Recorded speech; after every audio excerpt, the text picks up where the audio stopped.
गृहदेह आशा नसे जातिळ भरी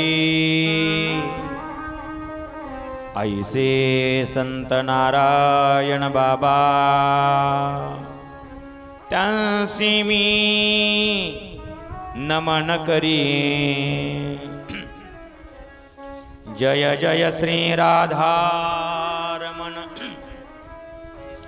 जय जय नवल किशोर जय गोपी चित्तचोर प्रभु जय जय माखन चोर गोपाल कृष्ण भगवान की जय। परम मंगलमय परात्पर अखिलेश्वर अकारण करुणावरुणालय भक्तवंचा भक्त कल्पतरू तडिंद्वित विनंदित पितांबरधारी नंदनंदन यशोदानंदन ब्रजचंदन बालकृष्ण कन्हैयाची वाङ्मयीन प्रतिस्वरूपा श्रीमद् भागवत महापुराण सप्ताह ज्ञानयज्ञांतर्गत अखिलकोट ब्रह्मनायक पंढरीशी पांडुरंग परमात्म्याच्या असीम कृपेने विश्वमौली भगवान ज्ञानोबराय जगद्गुरु तुकोबराय आदी करून साधू संतांच्या आशीर्वादाने समस्त ग्रामस्थ मंडळीच्या अथांग परिश्रमाने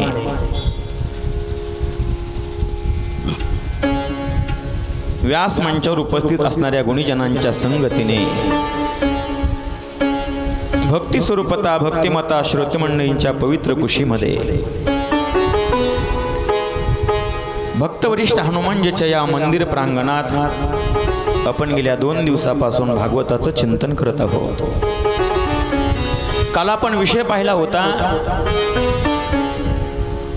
परीक्षिती शुकाचार्यांना प्रश्न विचारतो की महाराज मरणाऱ्या माणसाने काय केलं पाहिजे। अत पृच्छामि संसिद्धिं योगिनां परमं गुरु स्मर्तव्यं पुरुषस्य यत्कार्यं म्रियमाणस्य सर्वथा। तेव्हा शुकाचार्य सांगतात परीक्षिती तुझ्या प्रश्नाचं उत्तर देतो। इथे भागवताचा पहिला स्कंद थांबतो, दुसरा स्कंद सुरू होतो। दुसऱ्या स्कंदात 10 अध्याय आणि 391 श्लोक आहेत। या दुसऱ्या स्कंदात शुकाचार्य परीक्षितीच्या प्रश्नाचं उत्तर देताना बोलतात। श्री शुक उवाच वर्याणेशते प्रश्नः कृतो लोकहितं नृप आत्मवित्सम्मत पुंसा श्रुतव्यादिषु यः परः। राजन, तू जो प्रश्न केलास तो लोकहितासाठी कृतो लोकहितं नृपः ते प्रश्न, हे नृपः ते प्रश्न लोकहितं कृतः। हे राजा, तुझा प्रश्न लोकाच्या हितासाठी। आत्मज्ञानी माणसांना आत्मज्ञानी पुरुषांना असे प्रश्न निर्माण होतात आणि आत्मज्ञानी माणसं अशा प्रश्नाचा मोठा आदर करतात। आत्मवित्सम्मत पुंसा। राजा, तू विचारलास 7 दिवसात मरणाऱ्या माणसाने काय केलं पाहिजे। हा प्रश्न तुझा नाही, जगताचा प्रश्न आहे। कारण की जगत मरणार आहे, येत नाही उरू आले अवतार। राजा, हे राजेंद्र, गृहस्थाश्रमातील संसारातील लोक कामधंद्यामध्ये गढून गेली, आपल्या स्वरूपाला जाणत नाहीत। जनतरी देके गुंतले प्रपंची। तुकोबराय सांगतात, या श्लोकाचाच अनुवाद तुकोबराय करतात।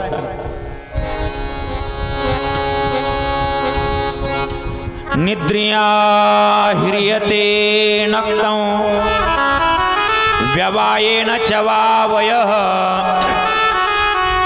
दिवाचार्त्य हया राजं कुटुंब भरणेन वा। राजा, प्रत्येक माणूस हा कुटुंब भरणाच्या पाठीमागे लागला.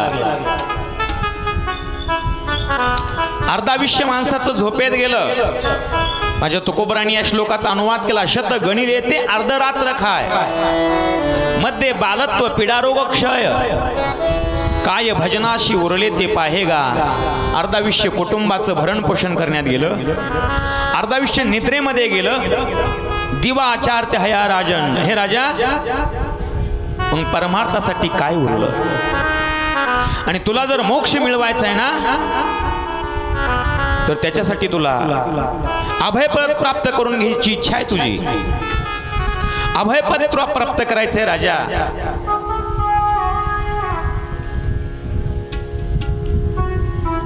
ज्याला अभयपद प्राप्त करायचं त्यांनी सर्वांचा आत्मा असणारा, सर्वांच्या हृदयामध्ये असणारा परमात्मा, सर्व शक्तिमान भगवान श्रीकृष्णाच्या लीलाचं श्रवण करावं, कीर्तन करावं आणि स्मरण करावं. श्रोतव्य कीर्तितव्यश्च स्मर्तव्यश्च छताभयं, तस्माद् भारत सर्वात्मा भगवान ईश्वरो हरिः.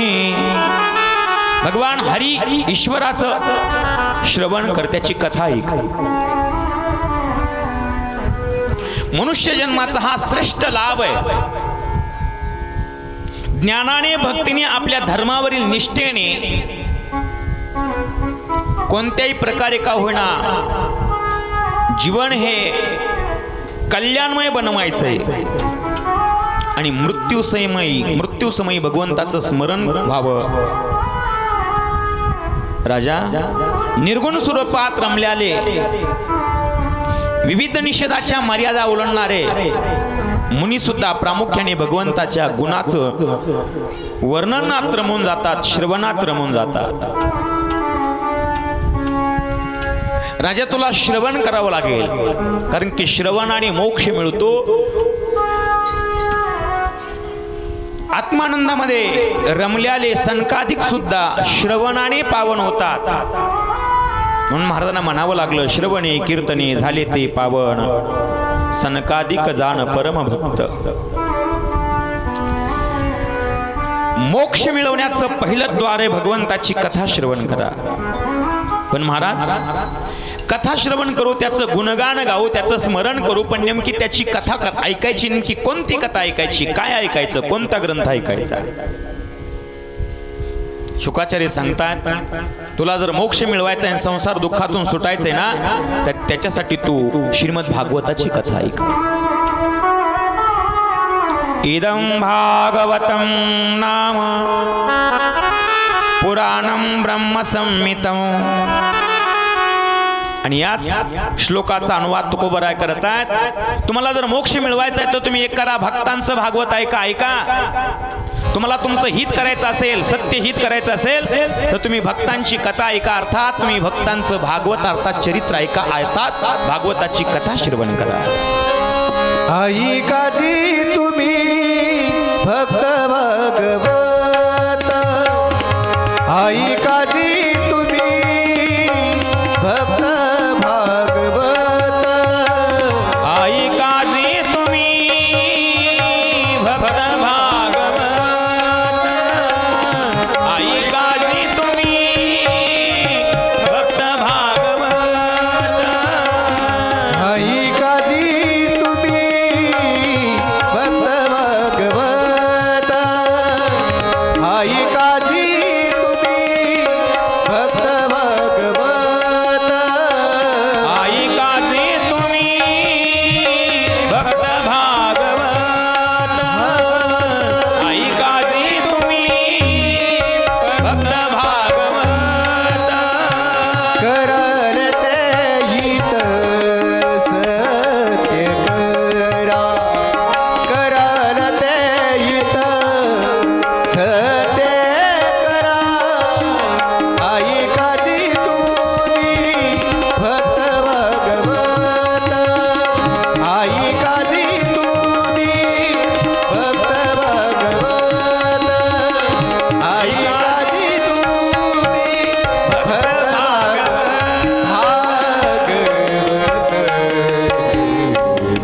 ऐकाजी तुम्ही भक्त भागवत. इदम नाम भागवतम नाम पुराणम ब्रह्मसंहितम. ब्रह्मसंहित ब्रह्मदेवाने ज्याच्यावर स्वाक्षरी केली असं पुराण श्रीमद भागवत ऐका. काय होईल भागवत ऐकल्यावर? तुमचं हित होईल. कराल ते हित सत्य करा. परीक्षिती काळजी करू नको. तू 7 दिवस राहणार आहेस. खटवांग नावाचा राजा त्याने एका तासामध्ये मोक्ष मिळवला. खटवांग नाम राजर्षी. या श्लोकाचा अनुवाद माझे नाथ बाबा करतायत. एकता सौरला खटवांग रायासी, भाग्यदशा कैशी प्राप्त झाली. राजा तुला श्रवण करावं लागेल. श्रवण आणि मोक्ष मिळतो. खटवांग नावाच्या राजाने एका तासात मोक्ष मिळवला. तुझं तर शरीर 7 दिवस राहत आहे. तेरा तो शरीर 7 दिन तक रहता है. पण राजा त्याच्यासाठी तुला 4 गोष्टी कराव्या लागतील. कोणत्या? शुकाचार्य बोलतात. श्री शुकवाच जितासनो जितश्वासो जितसंगो जितेंद्रिय स्थूले भगवतो रूपे मनसंधारये धिया. राजा तुला पहिल्यांदा आसन जिंकावं लागेल. एका आसनावर कमीत कमी 3 तास मांडी घालून बसावं लागेल. आसन जिंकावं लागेल. जितासन. दुसरी गोष्ट श्वास जिंकावं लागेल. माणसाचं आयुष्य श्वासोश्वासावर आहे. वर्षावर महिन्यावर आयुष्य नाही. आयुष्याची गणना श्वासावर आहे. दिवसाचे माणसाला 24 तासाचे 21,600 श्वास लागतात. माणसाचं आयुष्य श्वासावर म्हणतो. श्वास जिंक. तिसरी गोष्ट संग जिंक. चांगल्या माणसाची संगती कर. चांगल्याची संगती करशील तर तुझं जीवन बदलेल. आणि वाईटाची संगती केली तर वाईट व्हायला अडचण लागत नाही काहीच. अजामिळाने वाईट दृश्य पाहिलं आणि दाशीची संगती केली. जीवन बर्बाद व्हायची वेळ आली. संगत चांगल्याची करा. ज्या मातेला हरिपाठ पाठ आहे तिच्याबरोबर जर रोज कापूस वेचायला खुरपायला गेलात तर एक दिवस तुम्हाला सुद्धा हरिपाठ पाठ होईल. पण जिला आपल्या सासूची सुनाचं घरानं सांगायची सवय तिच्याबरोबर जर तुम्ही गेलात ना तर तुम्ही सुद्धा हरिपाठ महिन्यामध्ये नाही विसरल्याशिवाय राहणार नाही. म्हणून संगत चांगली करा. परमार्थ हा संगतीचा आहे. माणसाचं जीवन बर्बाद व्हायला कारण फक्त दुष्टाची संगती केली की जीवन बर्बाद होतं. नारदाच्या संगतीत वाल्या कोळ्याचा वाल्मिक ऋषी होतो. नारदाच्या संगतीत प्रल्हादाचं जीवन धन्य होतं. नारदाच्या संगतीत ध्रुव बाळाचं जीवन धन्य होतं. म्हणून संगत करायची तर संतांची संगत करा. जीवन बदले. संतन के संग लाग रे, संतन के संग लाग रे, तेरी अच्छी बनेगी. संतन के संग लाग रे, तेरी अच्छी बनेगी. संतन के संग लाग रे, तेरी अच्छी बनेगी. संतन के संग लाग रे, तेरी अच्छी बनेगी. संतन के संग लाग रे, तेरी अच्छी बनेगी. संतन के संग लाग रे, तेरी अच्छी बनेगी. संतन के संग लाग रे, तेरी अच्छी बनेगी. संतन के संग लाग रे, तेरी अच्छी बनेगी. अच्छी बनेगी तेरी बिगड़ी बनेगी. अच्छी बनेगी तेरी बिगड़ी बनेगी. अच्छी बनेगी तेरी बिगड़ी बनेगी. अच्छी बनेगी तेरी बिगड़ी बनेगी. होए तेरो बड़ा भाग रे, तेरी अच्छी बनेगी. संतन के संग लाग रे, तेरी अच्छी बनेगी. संतन के संग लाग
श्लोकाचं चिंतन करा.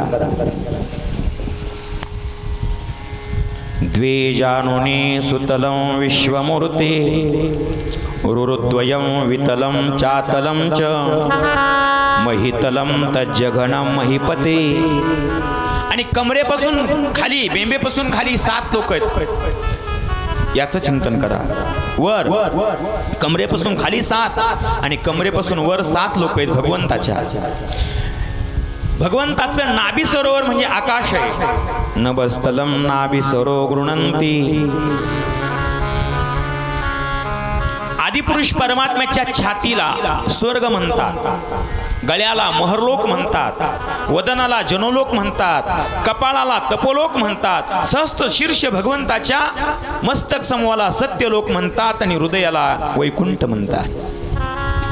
पुरस्थलो ज्योतिर निकमस्य ग्रीवा.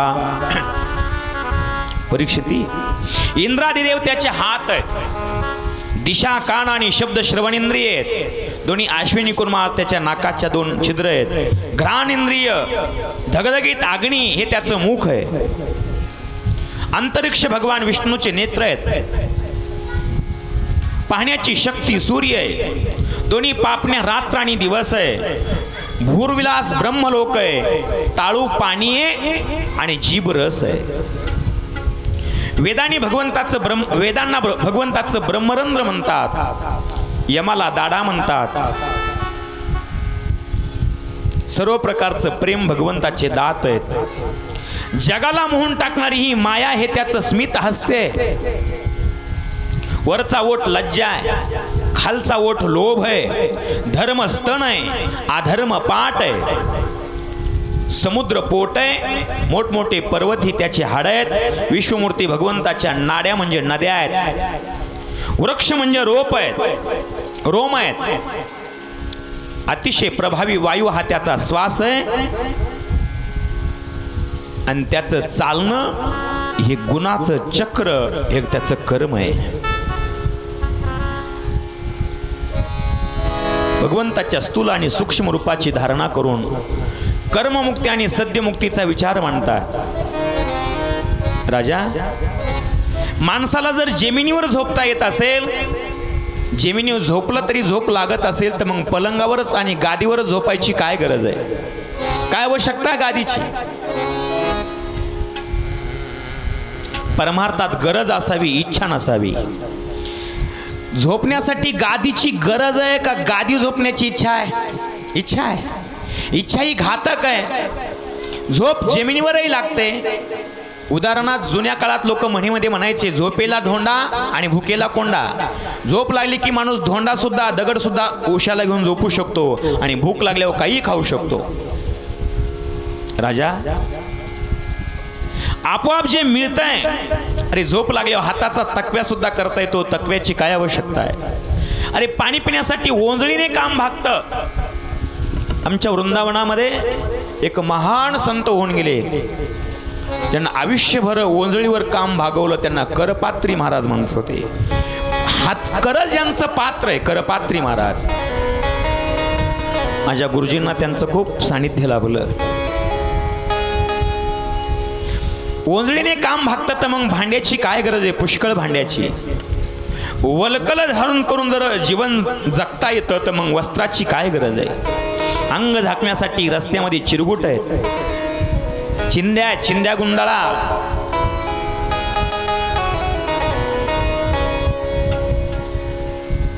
पण तरीही माणसं सर्व निसर्गाने प्रकृतीने निर्माण केलेलं असताना सुद्धा धनाने अंध झालेल्या माणसाच्या पाठीमागे का धावतात? गोड लिहितात भागवतकार. चिराणी किंपती न संती कस्मात भजंती कवयो धन दुर्मदांधा. राजा, जीवनामध्ये भगवंताची भक्ती करा. कोण्या देवतेची भक्ती केल्यावर काय प्राप्त होतं याचा विचार मांडला. ज्यांना ब्रह्मतेजाची इच्छा आहे त्यांनी ब्रह्मदेवाची उपासना करावी. ज्याला इंद्रियामध्ये विशेष शक्ती मिळवायची त्यांनी इंद्राची उपासना करावी. ज्याला संतती प्राप्तीची इच्छा आहे त्यांनी प्रजापतीची उपासना करावी, ज्याला लक्ष्मी पाहिजे त्यांनी दुर्गादेवीची उपासना करावी, ज्याला धन पाहिजे त्यांनी वसूंची उपासना करावी, ज्याला पुष्कळ अन्नधान्याची गरज आहे त्यांनी आदितीची उपासना करावी, ज्यांना स्वर्गाची कामना आहे त्यांनी आदिती पुत्रांची उपासना करावी, ज्याला दीर्घ आयुष्य जगायचे त्यांनी अश्विनी कुमाराची उपासना करावी, ज्याला सौंदर्यवान बनायचे त्यांनी गंधर्वाची उपासना करावी, ज्याला पत्नी प्राप्त करायची त्यांनी उर्वशीची उपासना करावी. राजा, ज्याला धर्माचरणात प्रगती करायची त्यांनी भगवान विष्णूची उपासना करावी, ज्याला विद्वान बनायचं त्यांनी महादेवाची उपासना करावी. प्रत्येकाने वेगवेगळी ज्याला जे आवश्यक आहे त्यांनी त्याची उपासना करावी. आणि जीवनामध्ये आल्यानंतर राजा काहीतरी भक्ती असावी. ज्याच्या जीवनामध्ये भक्ती नाही, भजन नाही, कीर्तन नाही, ते माणूस म्हणण्याच्या लायकीचा नाही. गावामध्ये झाडं कमीत का तर किम न जीवंती. अरे ज्याच्या जीवनामध्ये भजन नाही तो माणूस नाही. ज्याचे पाय कधी मंदिराकडे येत नाहीत त्याचे पाय नाहीत. ज्याचे कान कधी देवाची कथा कीर्तन ऐकत नाहीत ते कान नाहीत. ज्याचं तोंड कधी देवाचं नाव घेत नाही ते तोंड नाही. मी नाही बोलत, माझे नाथ बाबा बोलतात. नामाविन मुख सर्पाचे ते बीड, नामाविन मुख सर्पाचे ते बीड, नामाविन मुख सर्पाचे बीड, नामाविन मुख सर्पाचे बीड,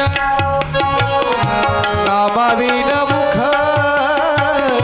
सर्पाचे ते बीड, नामाविन मुख सर्पाचे ते बीड, नामा म्हणे मुख सर्पाचे ते बीड, नामाविन मुख सर्पाचे ते बीड. जीवन बेकार सर्प आहे, जीवन बेकार सर्प आहे, हरिमुखी गाता हरपली चिंता, हरिमुखी गाता हरपली चिंता, हरिमुखी गाता हरपली चिंता, हरिमुखी गाता हरपली चिंता. हरपली चिंता, हरपली चिंता. त्याचं तोंड देवाचं भजन घेत नाही, नामाविन मुख सर्पाचे ते बीड. त्याचं तोंड नाही, त्याची जीभ नाही, जीवाणू हे काळ सर्प आहे. जे कधी भागवताच्या कथेला येत नाहीत, कीर्तन करत नाहीत, भजन करत नाहीत, देवाचं पूजन करत नाहीत, दर्शन करत नाहीत, त्यांच्यात आणि कुत्र्यात फरक काहीच नाही. मी माझ्या पदरचं बोलत नाही. माझे तुकोबराय सांगतात, पुच्छ नाही पादचारी मनुष्य परी कुत्रिती, नाही तरी काय थोडी श्वान शुकरी बापुडी. बरोबर आहे. ज्याच्या जीवनात परमार्थ नाही त्याच्यात आणि जनावरात फरक काय. म्हशी कधी भागवताच्या कथेला येतात का? तुमच्याकडे कधी येऊन बसल्या का म्हशी मंडपात? नाही. बैल कधी टाळ घेऊन उभा राहतात का? नाही. गाढवं कधी हरिपाठ करतात का? नाही. डुकरं कधी देवाच्या दर्शनाला येतात का? नाही. मग जे येत नाहीत ते कोण तुम्ही ठरवा. अरे ज्याने देवाची कथा ऐकली नाही त्याचे कान नाहीत, ते सापाचे विळे, त्याचं तोंड, त्याची जीभ म्हणजे बेंडूक आहे बेंडूक. मी बोलत नाही, भागवतकार बोलतात. भिले बतोरुक्रम विक्रमानये न शृण्वता कर्णे पुटे नरस्य जीवासती दार्दुरी केवसूत न चोपगायत्युरुग्र गाय गाता. जीवासती दार्दूर एकेव सुत, त्याची जीभ दार्दूर आहे, बेंडूक आहे बेंडूक. ज्याचे कान देवाचं भजन ऐकत नाहीत ते कान सापाचे बिळ आहेत. तुलसीदासजी लिहितात, जिनी हरी कथा सुनी नहीं काना, जिनी हरी कथा सुनी नहीं काना, जिने हरि कथा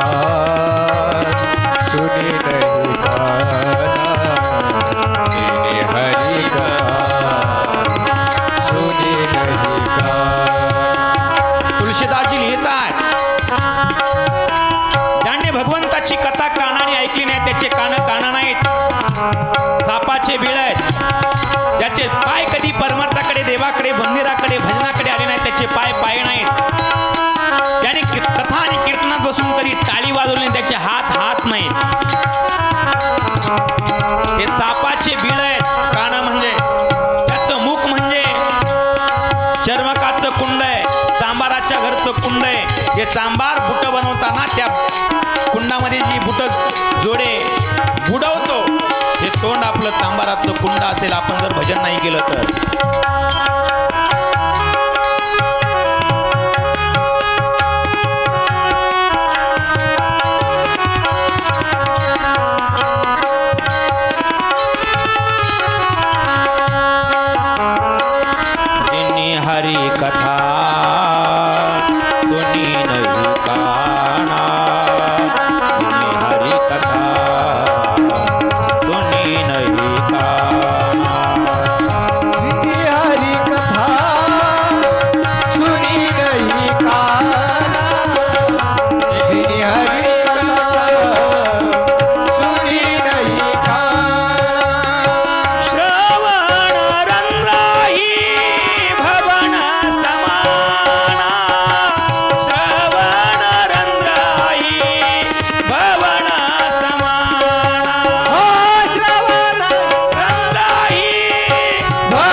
भजन करण्यासाठी देवाने देह दिला.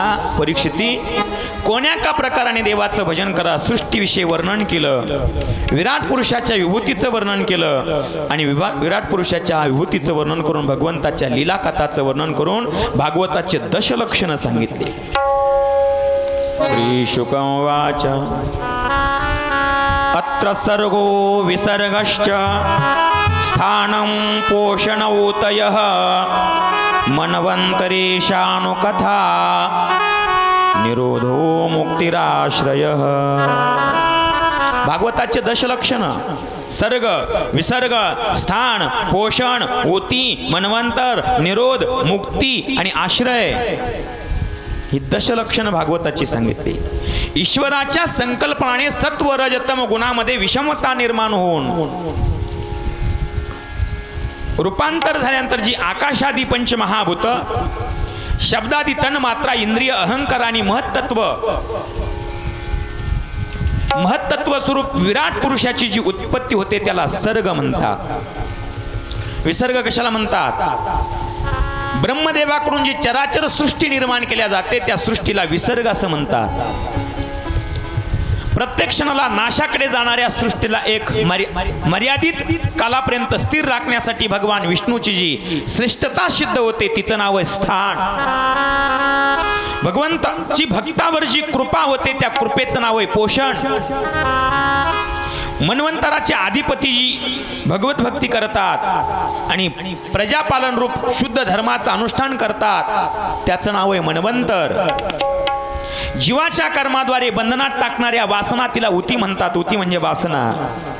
भगवंताचे विविध अवताराचे आणि त्याच्या भक्ताचे विविध आख्यानाने युक्त असणाऱ्या ज्या कथा आहेत त्या कथाला ईशानू कथा म्हणतात.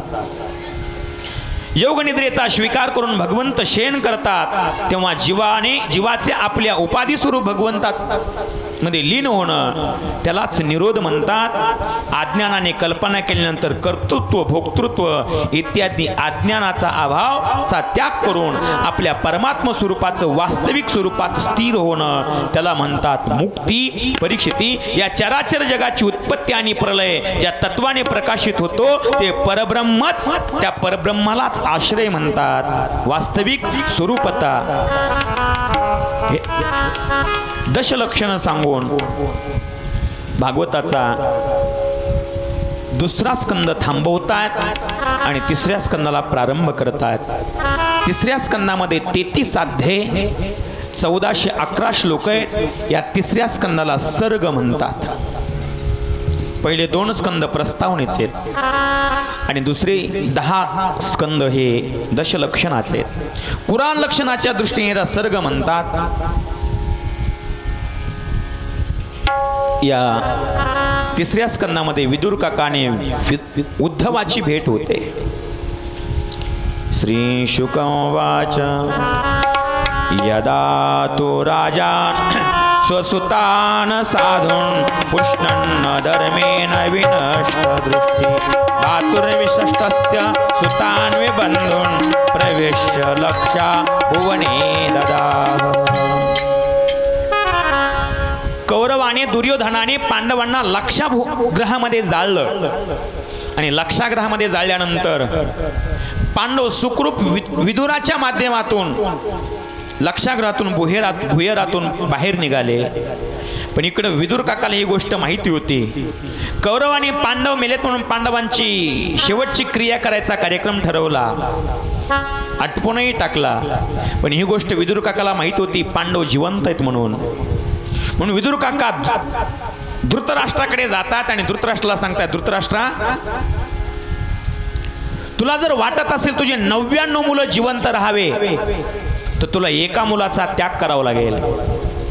कारण की तुझा एक मुलगा 99 मुलांना संपल्याशिवाय राहणार नाही. तो महत्वाकांक्षी आहे. दुर्योधन याचं नाव आहे आणि या दुर्योधनामुळे सर्व महाभारत घडण्याची शक्यता आहे. तुला जर वाटत असेल माझे 99 मुलं जिवंत राहावे तर एका मुलाला घराच्या बाहेर घालव.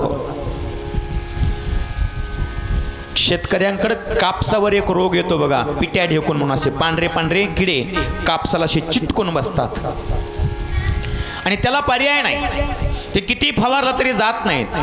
म्हणून शेतकरी काय करतो, ज्या झाडाला ते पिट्या ढेकून झालाय, पांढरे किडे झालेत, ते झाडच उपटून बाहेर फेकून देतो. एक झाड उपटून फेकून देतो का? एक झाड फेकून दिलं तर बाकीचे सर्व झाड वाचतील. पण जर शेतकरी कांद्याची जर चाळ असेल, त्या कांद्याच्या चाळीमध्ये जर एक कांदा नसला तर नसलेला कांदा फेकून देतो, कारण की बाकीचे कांदे वाचले पाहिजे. तसं तुला 99 मुलं वाचावे असं वाटत असेल ना, तर एका दुर्योधनाचा त्याग करावा लागेल.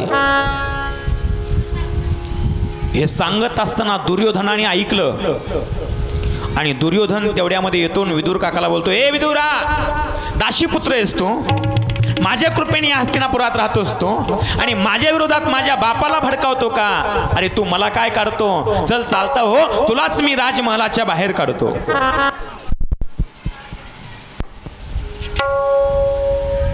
विदुर काका सांगतात, अरे तू मला काय काढतो?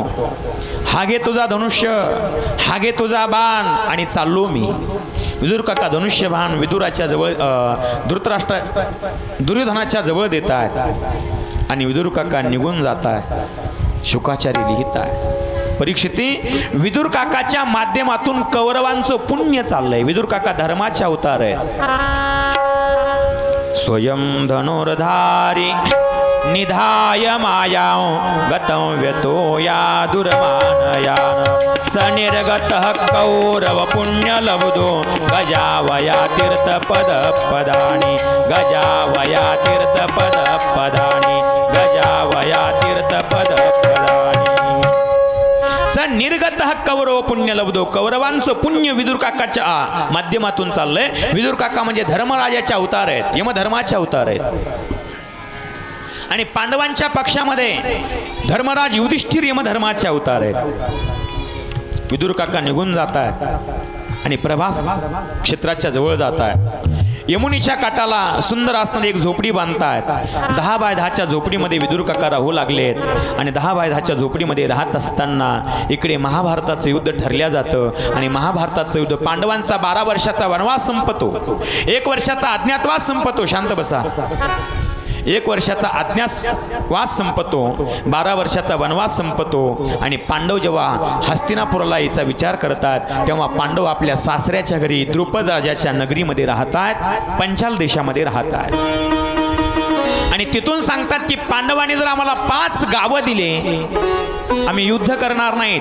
अख्खं महाभारताचं राज्य नाही दिलं तरी चालेल, फक्त 5 गावं दिले, या 5 गावावर आम्ही 5 पांडव संतुष्ट आहेत.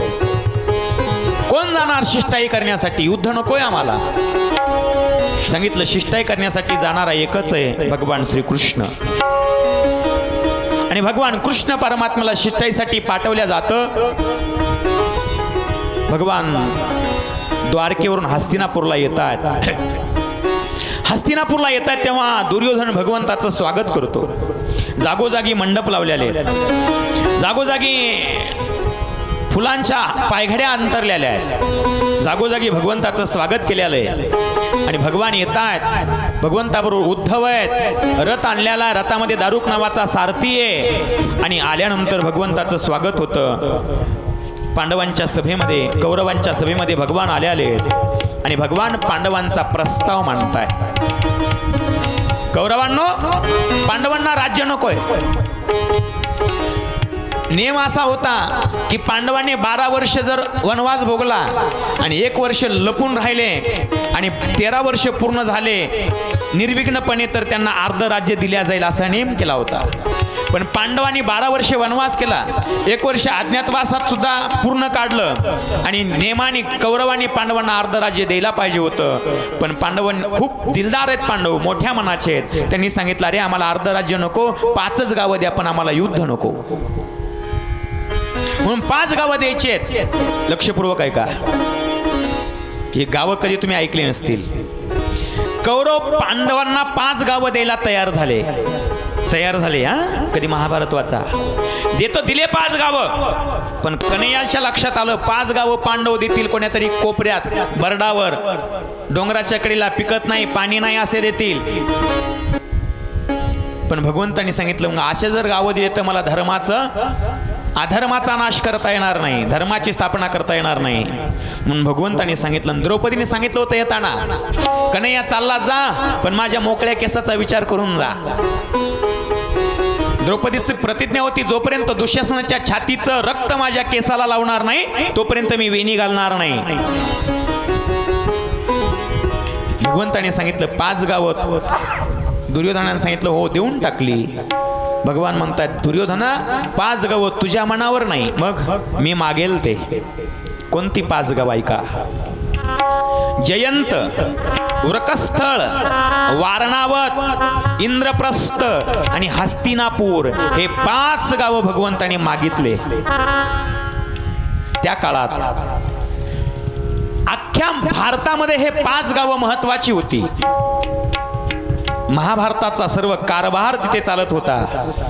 जसं आज महाराष्ट्रातले जर 5 जिल्हे काढले, महाराष्ट्राला 0 किंमत राहील. मुंबई, पुणे, नागपूर, औरंगाबाद, नाशिक, कारण की इथे मोठाल्या बाजारपेठा आहेत.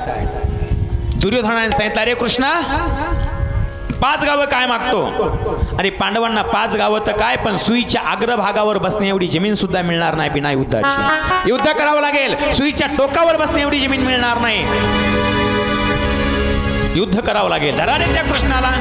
आलाय पांडवांचा काय वार घेऊन. खरं तर पांडवांना हे बळ देतो, हा बळ देतो, याच्यामुळे याच्या बळावर पांडव उड्या मारतात.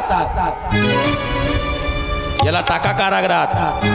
याला जर कारागृहात टाकलं तर पांडव 5 गावही मागणार नाहीत, पांडव राज्यही मागणार नाहीत, पांडव संन्यास घेऊन निघून जातील आणि आपल्या वाटातला काटा संपेल. टाका या कृष्णाला कारागृहात. दुर्योधनाने आज्ञा दिली. दुर्योधनाचे सेवक धावतात कन्हैयाला धरण्यासाठी.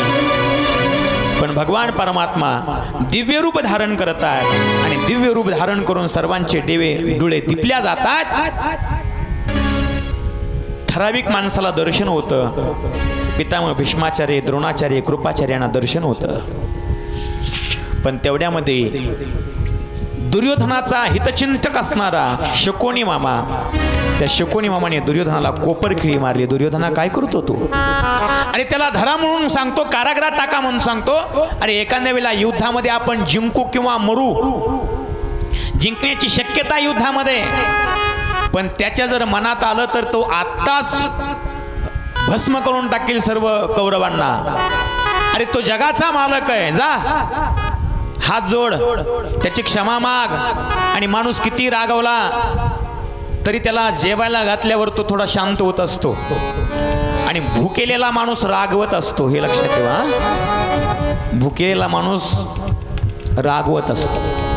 म्हणून कधी माणूस आला की त्याला विचारलं पाहिजे आपण, महाराज जेवण केलं का, पाणी घेतलं का, चहा घेता का, महाराज कधी येता, विचारलं पाहिजे. आजकाल लोक आम्ही कथा कीर्तनाला गेल्यानंतर कथे त्या गावात जाईपर्यंत लोक फोनवर फोन करतात. जसा जसा वेळ येईल तसा तसा फोन करतात. आले का महाराज, कुठवर आले, आले का महाराज, कुठवर आले. एकदा महाराज आले, चहा पाणी झालं, कीर्तन सुरू झालं, कीर्तन झालं, पाकिट दिलं आणि महाराज पुन्हा गेला. महाराज पोहोचला का गेला का वाटात धडकला का डायरेक्ट स्वर्गाला गेला, पुन्हा त्याला फोन लावून कोणी विचारित नाही. जाताना नका विचारू, पण आल्यानंतर तरी विचारत जा. ही संस्कृती आपली. आपण वारकरी संप्रदायातले माणसं आहेत.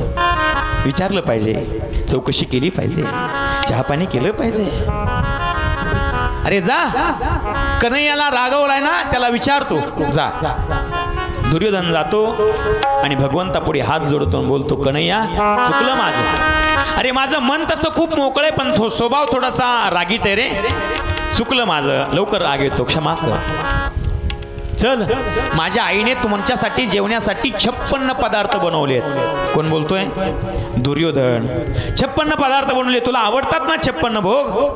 कन्हैयाने सांगितलं, दुर्योधना अरे मी 56 भोग खातो, मला 56 भोगाची गरज नाही. माणसाने जेवावं त्या ठिकाणी जिथे जेवू घालणाऱ्याला प्रेम आहे, आग्रह होतो. आणि प्रेम असेल तर त्याची चटणी भाकर असली तरी 2 घास खावेत. दुर्योधना तू मला खा म्हणतो, पण तुझं माझ्याबद्दल प्रेम नाही, आणि जिथे प्रेम नाही तिथे मी खात नाही. दुर्योधना दुसरी गोष्ट अशी आहे की माणसाला जर भूक लागली असेल आणि भूक लागल्यानंतर त्याने कोणाचंही अन्न खावं, पण मला भूकच नाही, त्यामुळे मी कुणाचंही अन्न खायला तयार नाही. आणि तिसरी गोष्ट ऐक, कदाचित मी जेवलो असतो बघ, पण ज्यावेळेला मी हस्तिनापुराहून निघालतो ना, त्यावेळेला मला विदुर काकाने सांगितलं होतं, कन्हैया जेव्हा तुम्ही हस्तिनापुराला याल ना, द्वारकेहून निघालतो ना, तेव्हा विदुर काकाने सांगितलं होतं, कन्हैया जेव्हा हस्तिनापुराला याल ना, तेव्हा तुम्ही माझ्या घरी जेवायला या. अगोदर मी विदुर काकाचं आमंत्रण घेतलंय, आणि ज्याचं आमंत्रण अगोदर घेतलंय ना, त्याच्या घरी जेवायला जावं लागेल. हजारो लोक सभेमध्ये आलेले होते, द्वारकाधीश भगवान आलेत म्हणून. आणि सभेला आल्यानंतर एका कोपऱ्यामध्ये विदुर काका बसले होते. भगवंताने लांबूनच विदुर काकाला नजरेने खुणवलं. विदुर काका पटकन सभेतून उठतात आणि घरी येतात. विदुर काकाची पत्नी सुलभा काकी यमुनेच्या काठावर 10 बाय 10ची झोपडी बांधलेली, आणि त्या झोपडीच्या पाठीमागे काही फळाफुलाची झाड आहेत. पुढे एक छोटस असं गार्डन बनवलेलं आहे, सुंदर झाडं लावलेली आहेत, सुंदर तुळशीची झाडं लावलेली आहेत, सुंदर आश्रम बनवलेला आहे. आणि विदुर काका आपल्या पत्नीला सांगतात, हे बघ कन्हैया येणार आहे, हस्तिनापुराला आले, त्यांनी माझा सन्मान केलाय. आज विदुर काकाच्या घरी मला जेवायला जायचंय, मी बाजारात जातो. कन्हैयाला काही माखन आवडतं, म्हणजे माखन म्हणजे लोणी, मिश्री म्हणजे खडीसाखर आवडते, मी बाजारात जातो, माखन मिश्री घेऊन येतो. त्याला दहीदूध तूप लोणी आवडतं, मी बाजारातून जाऊन घेऊन येतो. विदुर काका बाजारात जातात आणि इकडे भगवान परमात्मा आपल्या बरोबर आल्या उद्धवाला सांगतात, उद्धवा चला आपल्या विदुर काकाच्या घरी जेवायला जायचंय. उद्धवजी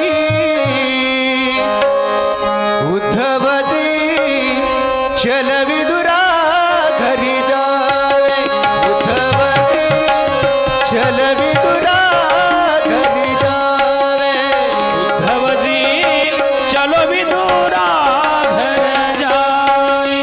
उद्धवजी चलो विदुरा घर जावे. उद्धवजी चल विदुरा घरी जावे. उद्धवजी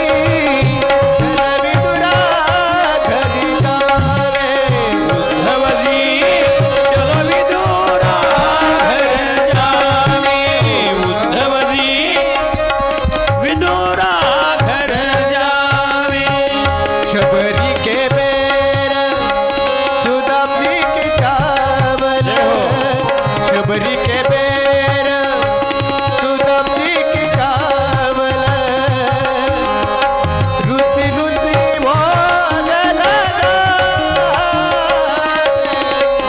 चल विदुरा घरी जावे उद्धवजी चल विदुरा घरी जावे उद्धवजी चल विदुरा घरी जावे उद्धवजी चलो विदुरा घर जावे उद्धवजी चलो विदुरा घर जावे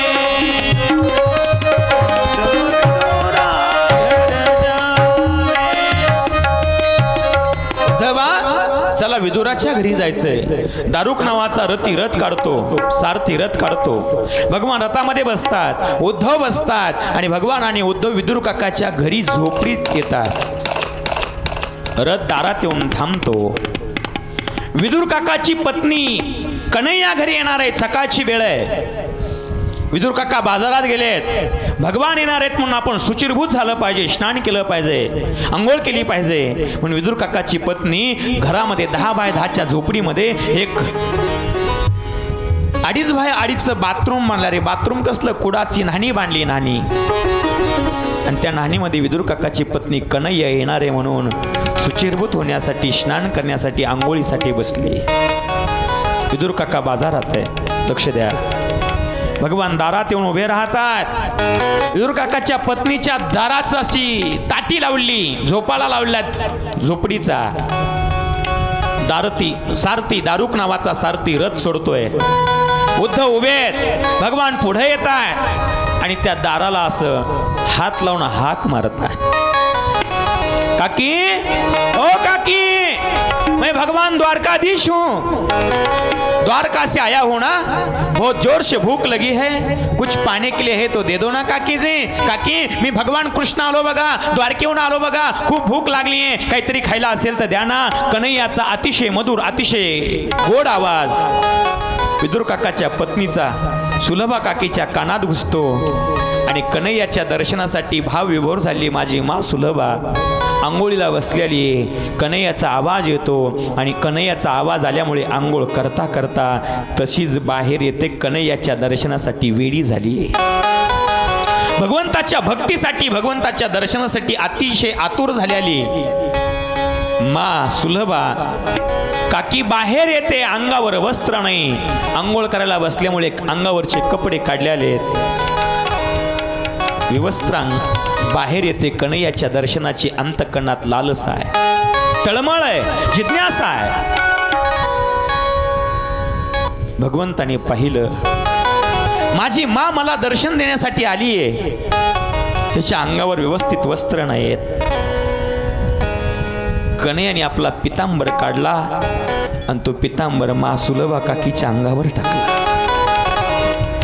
सुलभा काकीनं तो पितांबर अंगावर एडावाकडा गुंडाळला. कन्हैया आलाय, आनंद झालाय. जगाचा मालक आज माझ्या घरी 12 वर्षाच्या तपश्चर्यानंतर आलाय. उद्धवाच्या डोळ्यात घळघळ घळघळ अश्रू वाहत आहे. उद्धवच्या मनामध्ये भाव आहे, अरे काय भाग्यवान असेल माझी सुलभा काकी, जो पितांबर कन्हैयाने आपल्या आईच्या हातात कधी दिला नाही. यशोदेला कधी तो पितांबर मिळाला नाही. देवकीला तो पितांबर कधी मिळाला नाही. 16,008 बायकापैकी त्या पितांबराला कोणी आजपर्यंत स्पर्श केला नाही. अरे साक्षात बलराम दादा त्याचा सक्का भाऊ, त्याला कधी पितांबर त्याला स्पर्श करायला मिळाला नाही. मी त्याचा लाडका भक्त मित्र आहे, मला कधी तो पितांबर आणखी हातात मिळाला नाही. काय भाग्यवान असेल सुलभा काकी की परमात्म्याचा पितांबरीच्या अंगावर साडी म्हणून, लुगडं म्हणून अंगावर पांघरण्याचं सौभाग्य मिळालं. ज्ञानी उद्धवाच्या डोळ्यातून घळघळ अश्रू वाहतात. ते काय भक्तीची ताकद असेल. सुलभा मा पितांबर अंगावर ओढते आणि घरात जाते आणि घरातून एक लाकडाचा पाट घेऊन येते, अंगणामध्ये टाकते. कन्हैया तू इथे बस. नाही नाही, ही जागा तुझ्यासाठी चांगली नाही, माझा परमात्मा आलाय, तू इथे बस. नाही नाही, ही जागा तुझ्यासाठी चांगली नाही, तू इथे बस.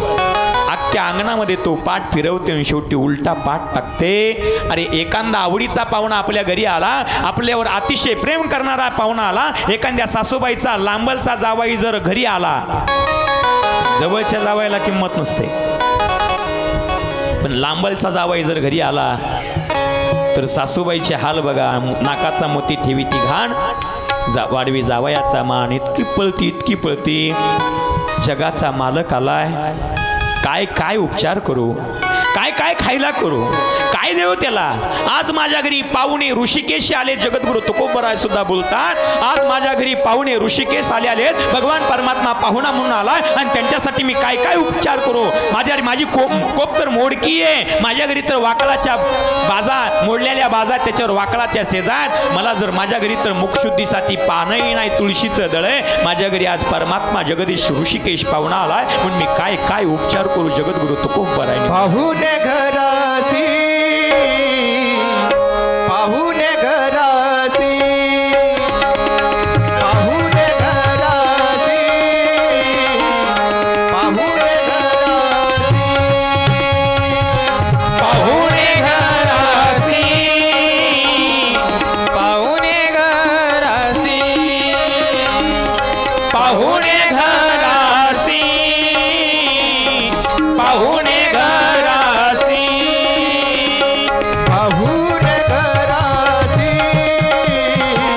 पाहुणे घरासी, पाहुणे घरासी,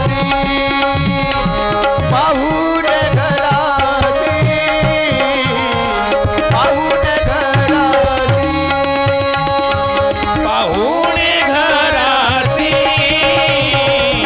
पाहुणे घरासी, पाहुणे घरासी, पाहुणे घरासी, पाहुणे घरासी. आजी आले ऋषिकेशी, हो आजी आले हो ऋषिकेशी, काय करू उपचार, काय करू उपचार, काय करू उपचार, काय करू उपचार, काय करू उपचार, काय करू उपचार, काय करू उपचार, काय करू उपचार. परमात्मा माझ्या घरी पाहून आलाय, काय उपचार करू. विदुर काकाची पत्नी पाठ आणते तो पाठ उलटा टाकते आणि उलट्या पाठावर माझा परमात्मा बसतो. विदुर काका बाजारात आहेत, उद्धव उभे आहेत, दारुक नावाचा सारथी रथात आहे, उलट्या पाटावर भगवान बसले आले. विदुर काकाची पत्नी सुलभा मा पुढं बसलेली आहे, अंगावर पितांबर आहे, डोळ्यासमोर दृश्य आणा आणि भगवान पोटावर हात लावतात आणि म्हणतात, काकी खूप भूक लागली बघ, खूप दुरून आलोय बघ, खूप लांबून आलोय बघ, खूप श्रम झालाय बघ, काहीतरी खायला असेल तर दे ना. अगं तू जर नाही ना दिलं मला जेवायला तर माझा एखाद्या वेळेला प्राण जाईल बघ, व्याकुळ होतोय बघ, जेवायला दे. काय देवा घरी न मिळायची अन्न. विदुर काकाची पत्नी सांगते, कन्हैया थोडा दम धर, धीर धर. दादा तुझे काका गेलेत ना बाजारात, घेऊन येतील बघ काहीतरी खायला तुला. काकी माझे काका येईपर्यंत माझा प्राण जाईल बघ, काहीतरी दे ना, व्याकुळ होतोय बघ. घराच्या पाठीमागे केळीचं एक झाड होतं, त्या केळीच्या झाडाला अर्धी पिकलेली अर्धी कच्ची केळी होती. विदुर काकाची पत्नी जाते, केळीची अर्धी फणी तोडून आणते आणि केळीची फणी पुढे एका टोकरीत ठेवलेली आहे, पुढे बसलेली, अंगावर पितांबर कन्हैयाचा आहे. उद्धव उभे आहेत, भगवान उलट्या पाटावर बसले आहेत. विदुर काका बाजारात आहेत, दारुक नावाचा सारथी रथात आहे आणि भगवान परमात्म्याच्या पुढे माझी विदुर काकाची पत्नी सुलभा मा बसली आहे. परमात्मा बसला आहे, स्मित हास्य करतोय आणि विदुर काकाच्या पत्नी केळी सोलावी, भाविभोर आहे, आनंद आहे, आनंदात वेडी झालेली. कधी कधी जवळचा पाहुणा घरी आला की आपल्याला सुद्धा नेमकं काय करावं कळत नाही, आपले सुद्धा क्रिया उलट्या होतात. आणि म्हणून विदुर काकाची पत्नी केळी सोलते आनंदामध्ये आणि गाबा फेकून देते आणि आनंदाच्या भरात कातड कन्हैयाच्या हातात देते. परमात्मा कातड मुखात घालतायत, तोंड हास्यमित करतायत, आनंदित करतायत, प्रसन्न करतायत. आणि म्हणतात काकी किती गोड आहे ग, किती जेवण तुझं चांगलं आहे ग, अगं आणखी दे ना, किती गोड आहे. विदुर काकाच्या पत्नी पुन्हा केळी सोलावी, गाबा फेकावा, कातड कन्हैयाच्या हातात द्यावं आणि कन्हैयाने कातड मुखात घालून म्हणावं काकी किती गोड आहे ग, किती सुंदर बनवलं ग, कोणती फोडणी दिली ग, काय काय टाकलं ग, काकी किती गोड आहे ग, आणखी दे ना. विदुर काकाच्या पत्नी पुन्हा केळी सोलावी, गाबा फेकावा, कातड कन्हैयाच्या हातात द्यावं आणि कन्हैयाने म्हणावं काकी अगं असं जेवण तर मला माझ्या मा यशोदेने दिलं नाही बघ, अगं असं जेवण तर मला माझ्या मा देवकीने घातलं नाही, आणखी दे ना, आणखी दे ना. विदुर काकाच्या पत्नी पुन्हा केळी घ्यावी, केळी सोळावी, कातड कन्हैयाच्या हातात द्यावं, गाबा फेकावा आणि कातड कन्हैयाने तोंडात घालावं म्हणावं काकी असलं जेवण तर माझ्या 16,108 बायकांनी कधी मला खाऊ घातलं नाही. महात्मा उद्धवाच्या डोळ्यातून अश्रूच्या धारा वाहतात. अरे काय परमात्मा आहे, केळीच्या कातड्यावर सुद्धा म्हणतो की असं जेवण मिळालं नाही, आणखी दे ना. विदुर काकाच्या पत्नी पुन्हा केळी सोलावी, गाबा फेकावा आणि कातड कन्हैयाच्या हातात द्यावं. भगवंताने म्हणावं काकी असं जेवण तर मला राम अवतारात मिळालं नाही बघ, वामन अवतारात मिळालं नाही बघ, नृसिंह अवतारात मिळालं नाही बघ, असं जेवण तर ब्रह्माला मिळालं नाही, इंद्राला मिळालं नाही, चंद्राला मिळालं नसेल, असं जेवण तर एखाद्या राजाला मिळालं नसेल. किती गोड आहे, किती पवित्र आहे, किती चविष्ट आहे, किती स्वाद येतो याला. आणि विदुर काकाच्या पत्नी पुन्हा केळी सोलावी, कन्हैयाच्या हातात कातड द्यावं, गाबा फेकावा आणि तेवढ्यामध्ये विदुर काका बाजारातून घरात येतात आणि पाहतात माझी पत्नी विदुर काकाची पत्नी सुलभा काकी, ज्या सुलभ काकीच्या अंगावर भगवंताचा पितांबर आहे आणि भगवंताचा पितांबर पाहिल्यावर ज्ञानी महात्मा विदुर काका सुद्धा रडतात, डोळ्यात अश्रू येतात. अरे काय माझी पत्नी भाग्यवान आहे की अरे परमात्म्याचा पितांबरीच्या अंगावर साडी म्हणून परिधान करायला मिळावा, एवढं भाग्य आणखी जगामध्ये कोणाला मिळालं असेल. पण पुढं पाहता उद्धव उभेत, उलट्या पाटा भगवान बसले आलेत आणि सुलभा काकी केळीची सालटी कन्हैयाच्या हातात देऊन गाबा फेकते. विदुर काकाने पाहिलं, जवळ येतात. अगं काय करते तू, माझ्या कन्हैयाला परमात्म्याला केळीचं कातड खाऊ घालते, 2 केळी शिल्लक होते, इकडे आणते केळी. 2 केळी घेतात. विदुर काका आपल्या पत्नीला मागं सारतात, कन्हैयाच्या पुढे बसले आलेत, केळी सोलून कातड फेकून देतात आणि गाबा कन्हैयाच्या हातात देतात आणि भगवान गाबा तोंडात घालतात, तोंड वाकड करतात. विदुर काकाच्या डोळ्यात अश्रू येतात. कन्हैया अरे माझी पत्नी तुला कातड खाऊ घालत होती तेव्हा मोठ्याने म्हणत होता, प्रेमाने बोलत होता, आणखी दे, किती गोड आहे, किती चांगलं आहे, किती स्वादिष्ट आहे, किती चविष्ट आहे, किती रुचकर आहे, किती पवित्र आहे, आणि मी तुला साक्षात गाबा खाऊ घालतोय, तोंड वाकडं करतोय. भगवान बोलतायत काका मला कोण काय खाऊ घालतंय याला महत्व नाही हो, कोण किती भावनेने खाऊ घालतंय, कारण की मी भावनेचा भुकेलेला आहे. अहो मला सुदामाने त्या ठिकाणी फक्त पोहे खाऊ घातले तरी मी भुकेने व्याकुळ होऊन त्याला दर्शन दिलं. कर्माबाईने मला खिचडी खाऊ घातली, मला आवडली. नामदेव महाराजांनी मला दूध पाजलं, मला आवडलं. शबरीने मला उष्टी बोरं खाऊ घातली, मी खाल्ली. आणि आज मला विदुर काकाच्या पत्नी केळीची सालटी खाऊ घातली, त्याच्या मागं प्रेम होतं, प्रेम. म्हणून मला कोण काय खाऊ घालतंय याला महत्व नाही, मला कोण किती भावनेने खाऊ घालतंय याला मला महत्व आहे. म्हणून भगवान बोलतात अरे मला सोंग आवडत नाही, मला ढोंग आवडत नाही, मला तुम्ही विदुरासारखं, मला तुम्ही सुदामासारखं बनवून पोहे खाऊ घातले तरी मला आवडते. बन के सुदामा जो जीते हैं कृष्ण को वो ये पाते हैं. बन के सुदामा जो जीते हैं कृष्ण को वो ये पाते हैं. झूठा डोंगर जाने वाले दर ठोकर खाते हैं.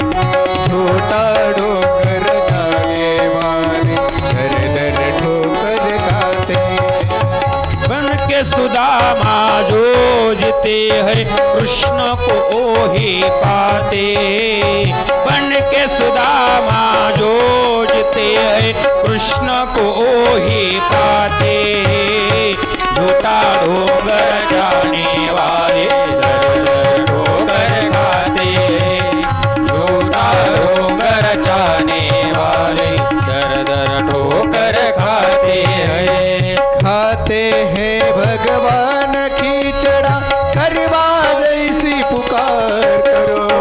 छिलके खाए विदुर प्यार करो। भाव मन में बिल्ली जैसा प्रभु कुटिया में आते हैं।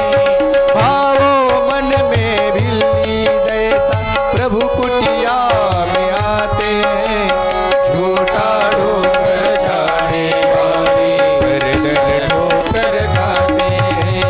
झूठा डोंगर जाने वाले दर दर ठोकर खाते हैं। बन के सुदामा जोजते हैं कृष्ण को ही पाते।